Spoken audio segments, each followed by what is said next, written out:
What's up, y'all? Noah here. So welcome back to the channel.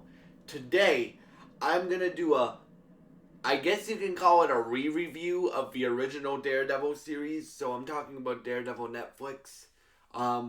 Because we have in 2 weeks, it has been 7 years that I have been waiting for a Daredevil show to come back into the MCU, and we're finally getting it in the MCU again.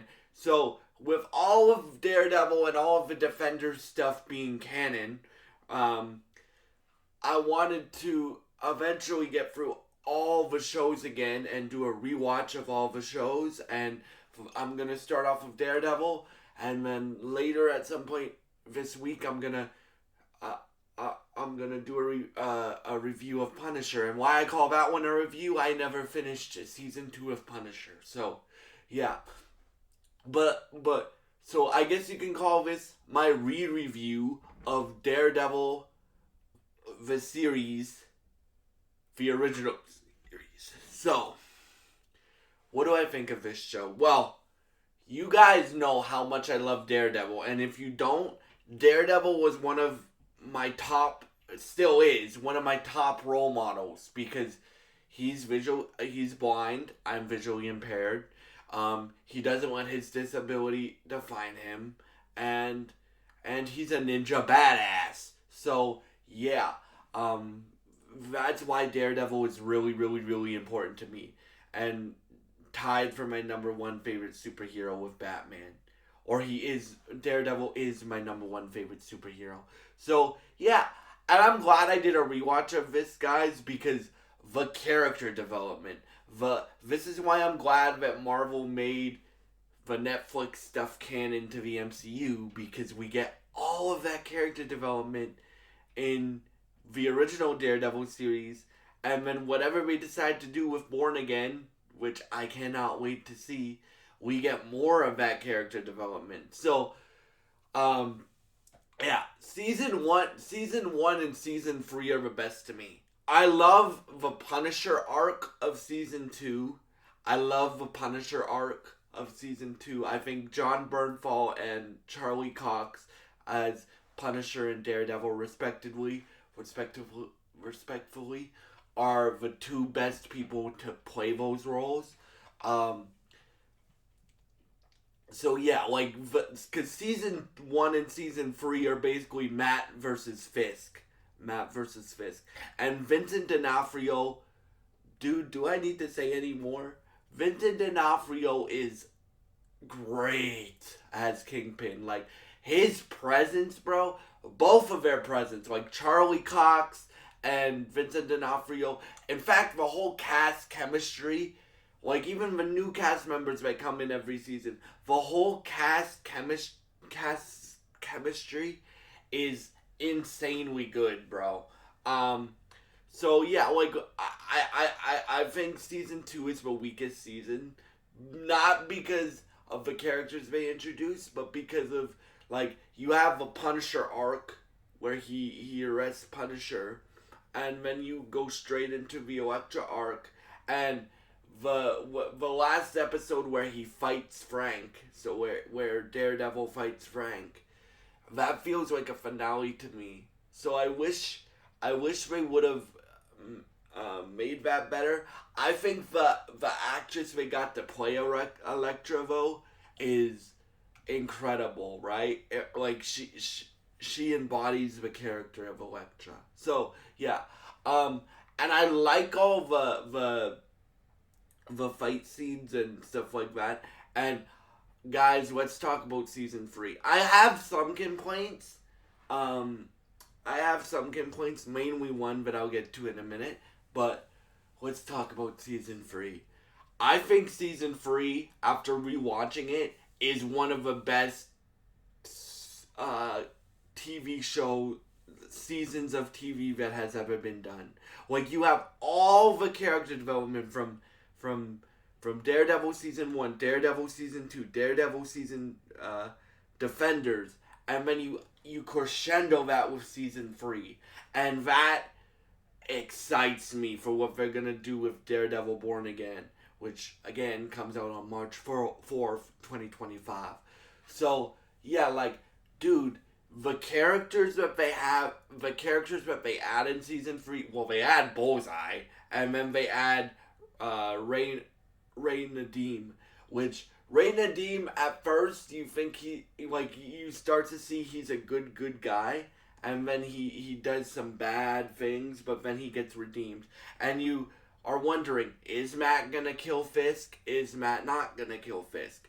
And that the last exchange between Matt and Fisk that we have actually seen since Daredevil season 3 ended. We haven't seen Matt and Fisk on screen together yet in the MCU. The last exchange was, you go after my friends and family, I'll go after your wife. He says he'll go after Vanessa if Fisk goes after his wife. I mean, if Fisk goes after his friends, he'll go after Vanessa, so he'll go after Fisk's wife. And bro, like, you're going all that whole time, because the whole season, well, half of the season is Matt, Foggy, and Karen all taking L's and all taking more and more and more L's, right? Like, more losses to get to where Fisk basically destroys all 3 of their lives. And then you get to see, like, Matt become Matt Murdock again by the end of the season.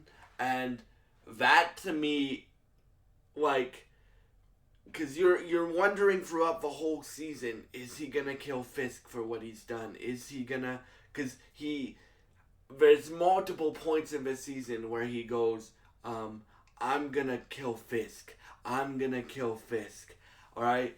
But he makes a better choice at the end and just does the, like, truths that Matt and Fisk have, where you don't go after mine, I don't go after yours. So we'll see how long that truths lasts through Born Again, because again, it's all canon. Born Again is basically Daredevil season 4. And I cannot wait for that. So, and I have predictions. Like, now after rewatching it, I have rewatching the original Daredevil show. I have a prediction, and I don't like this prediction. I hope I'm wrong. But I think, so you guys know how Matt says to Fisk in the restaurant, in the Daredevil Born Again trailer, I crossed a line, or a line was crossed. I think something happens to Foggy, because Foggy, Karen, and Matt's faith of being a Catholic are his, like, North Star, right? I think they're gonna show a flashback where something happens to Foggy or Karen. I don't know which one, because I think Bullseye wants to get revenge on both Fisk and Matt, and I hope that they give Bullseye the adamantium spine, since in Captain America 4 they canonized adamantium to the MCU. I hope they give him adamantium spine in Daredevil Born Again and stuff like that, because we don't know what this show is gonna be. Like, they haven't shown much of it. They've showed, like, the trailer and stuff like that, and it looks like the violence is still there that we all know and love from this show. The atmosphere, the tone, the stuff like that is still there. The one complaint I have about the original series is the lighting. And what I mean by the lighting is, like, the set lighting and stuff like that. Some scenes in this show, the original Daredevil show, are so dark, it's very, very, very, very hard to see, right?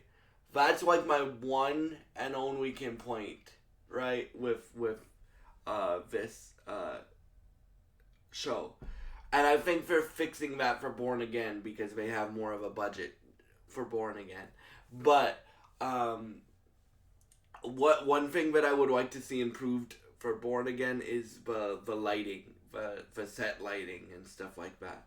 And multiple hallway scenes. Now, you guys know I love action. You should know that by now.